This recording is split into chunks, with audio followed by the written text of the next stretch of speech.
Hello, my dear friends. This is Rabbi Aharon Dobinsky calling you today from the holy city of Jerusalem in the country, the beautiful country of Israel. Hope you've all had a great week behind you, and I wish you in advance a great week ahead. And I want to ask you a question. If you could have anything that you want, anything, no limits, no limitations, anything that you want, what would it be?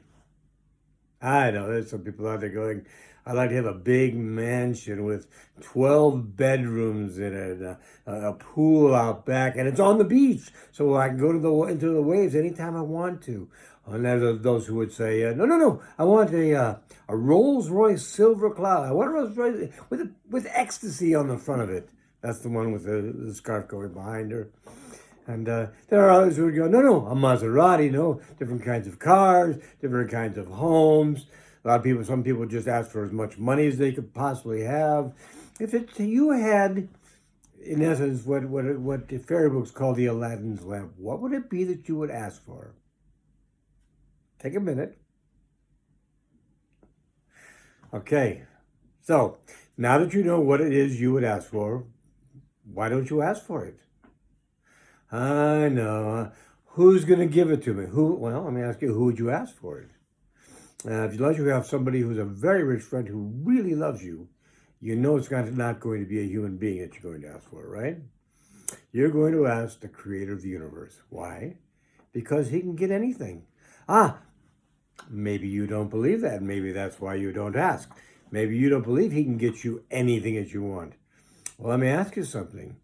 Could someone who could split a Red Sea, could someone who could cause 10 plagues, could someone who could protect men from burning in a furnace, the list goes on, by the way, but you get the idea. Could that being provide you with anything you wanted? Would it be impossible for that being to give you anything you want? Would the creator of the universe be difficultly challenged to give you what you want? Of course not. You could have anything you want. So that can't be the reason, because you know there is one who can give you anything. He can give you absolutely anything your heart desires. Maybe you believe that you don't deserve to have all these things that you ask for. Maybe you believe, I don't do enough mitzvot, I don't do enough davening, I don't have a close enough relationship that I could actually ask. There's a million and one reasons why you wouldn't ask, that you feel that you don't qualify. Well, let me tell you something. You're his child. What would you deny your child? Nothing. Nothing that was important to their welfare and to their life. Maybe you feel that what you have that you desire isn't important enough. And that's entirely possible. Sometimes we ask for physical things, and what we really need more is spiritual things. How do we know? See, all these questions come into play as to how do you get whatever you want. There's a lot of people out there right now thinking, Mashiach is coming. When Mashiach comes, I can have everything I want. Well, I don't mean to be the bearer of bad news, but when Mashiach comes, one thing is going to happen that's going to be different from what it is right now. And that's it. Israel, which is now on the bottom and moving up quickly between horses, is now going to be on the top. And everybody will see this. Okay? That's it. You're still going to have to work for a living. You're still going to have bills to pay. You're still going to have to do all the things you do right now. So Mashiach, although a great thing to wish for, is not the only answer. There are more to this. There's much more to this than what you're even thinking about right now. So the question is, why don't you ask? Why don't we ask Hashem? It says, you open your hands and you give all the things that we need. Maybe it's something we don't need. Maybe that's it. Something we want, but we don't need. You don't give your children everything that they want, do you? I mean, your child is just getting ready for dinner, and you decide you got to pick up some things at the store. You take your child is crying for candy. And candy is not a good thing for them at this moment. So you say no. And they start making a fuss. You say no. And they get on the floor and they start pounding and crying and everything. And they say no. I'll tell you what I used to do if my kids did that, and they only did it to me once or twice, is I'd walk away and I'd say, some people's kids, huh? And that was it. They never did it again. They'd come running up to catch me. And the fact is, at that point, I think they realized that what they wanted really wasn't what they needed. And then their tati was not going to tell them yes for just anything they wanted.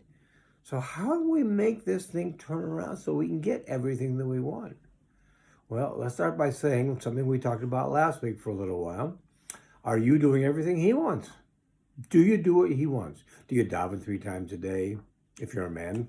If you're a woman, you should try to daven at least once a day.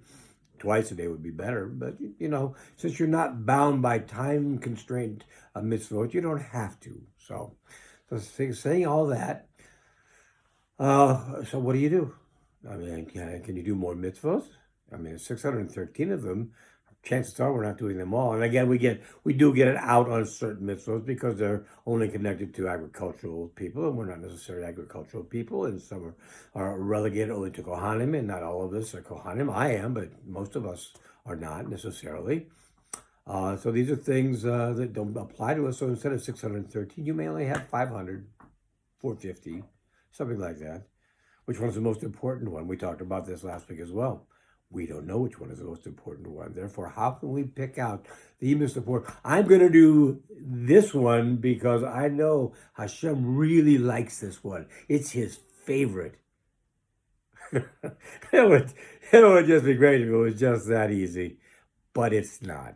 We don't know what his favorite is. Like I said last week, for all we know, not speaking lashon hara, evil tongue, not talking badly about other people, may very well be the thing that's most important to Hashem, because it does bring us close to him if we don't do it.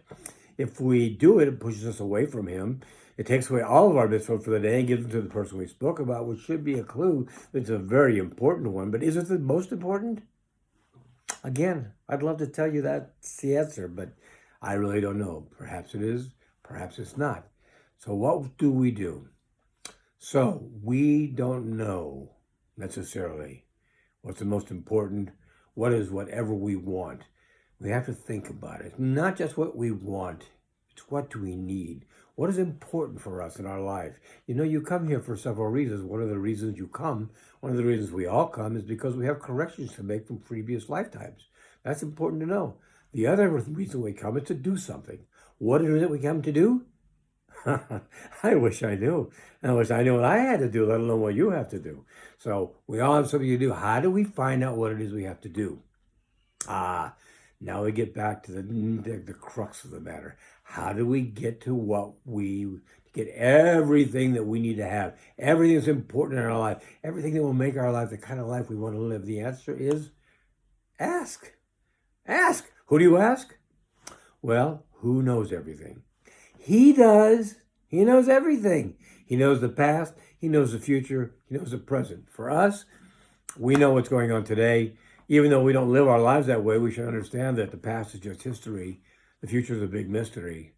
And today is a gift, which is why they call it the present. Okay? Trite, but very true. And this is what we need to remember for us. We can only live in today. We can only do things for today. Could have, would have, should have, which is a past tense. We can't do that. We can only do what's today. So let's ask Hashem. How do we ask Hashem? In which prayer in the Siddur is that? Well, there's several that sort of touch on it. But if you really want to ask the question and you really want a good answer, go right to the source. Go right to the horse's mouth, so to speak. Ask Hashem himself. When do you do this? Hitbodedut. We've talked about Hitbodedut before. Let's remind you very quickly. What do? First, we start by saying, thank you for all that you give us. And I mean, start enumerating. Thank you, my eyes can see, my ears can hear, my nose can smell, my mouth can eat. Thank you that I can think, that you give me a brain that works every day the way you designed it to work. That I woke up this morning and I can use all these things. And my legs work, my feet work, my hands work. You get the idea. Next, we go to, I'm sorry. Please, Tati, forgive me for the mistakes I've made. I have not done what you've asked me to do. I have ignored some things. I've done other things you told me not to do, even in spite of the fact I know you did it. Some of the things I did accidentally, but some of them we all know. You know, I did them on purpose. So the question becomes now, what do? We go and ask him. After we say we're sorry for all the things we haven't done that we should have, things that we have done that we shouldn't have, we go and we say, so Tati, Please guide me. I mean, we ask for all sorts of things.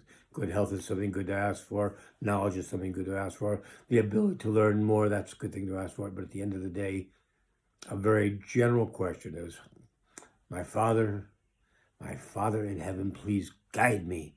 Guide me as to what you want me to do. Guide me as to what's best for me. Guide me as to what it is I need to ask you for, so I know that I'm not asking for things that are erroneous and that don't have any importance. I know that I'm asking for the right things.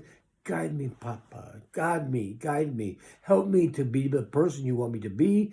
And if I am the person you want me to be, help me to have all I need to maintain being the person you want me to be.